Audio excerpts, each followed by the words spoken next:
बारवाटी रे लाइट विभ्राट ओसे को कारण दर्शाओ नोटिस क्रीड़ा विभाग पक्षर ओडिशा क्रिकेट एसोसिएशन को कारण दर्शाओ नोटिस जारी करा जायछि। कहीं मैच बेले लाइट बंद हैला खेल कौन पाई 25 मिनिट बंद रहिला विस्तृत भावे तार उत्तर रखा क्रीड़ा विभाग पक्षर निर्देश जारी करा जायछि। 10 दिन मध्य रिपोर्ट देवाकू निर्देश रही केउ व्यक्ति बा संस्थार भूल पाई एभली घटिला ता चिन्हट करबा पाई मध्य कहा जायछि। आमे विभाग तरफ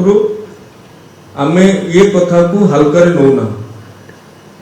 जी भी करता से ड्राइवर खेल देखा पड़े था बैकअप ड्राइवर न था जी भी पड़े था लाइट लिभिबा बड़ कथा नुहे टेक्निकल एरर बड़ कथा नुहे मानसिक स्तर रे एतिपाई प्रस्तुत थिबा दरकार से किंतु जो विलंब होला पावर बैकअप टा 10 सेकंड विलंब हुए 15 मु इलेक्ट्रिकल इंजीनियर मु निजे जाइस आपण डीजी रु देइथिबे आपण मेन लाइन रु देइथिबे स्विच टा होचे 15 सेकंड स्विच टा होचे 30 सेकंड 5 मिनिट 20 मिनिट 25 मिनिट काई जीव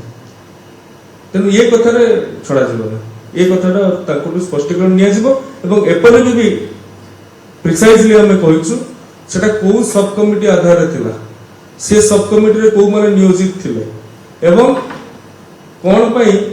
से तार निजर दायित्व निया जाए एवं गतकाल जते हेला मु निजे स्टैंड रो लेके जाई कि सेठी देखि डीसीपी को कहि को ड्राइवर अछि बा को ट्रांसपोर्ट एजेंसी सब अरेस्ट कर ओडिसा रो ना को खराब परिवार कार अधिकार नै तनो एथिरे जीरो टॉलरेंस।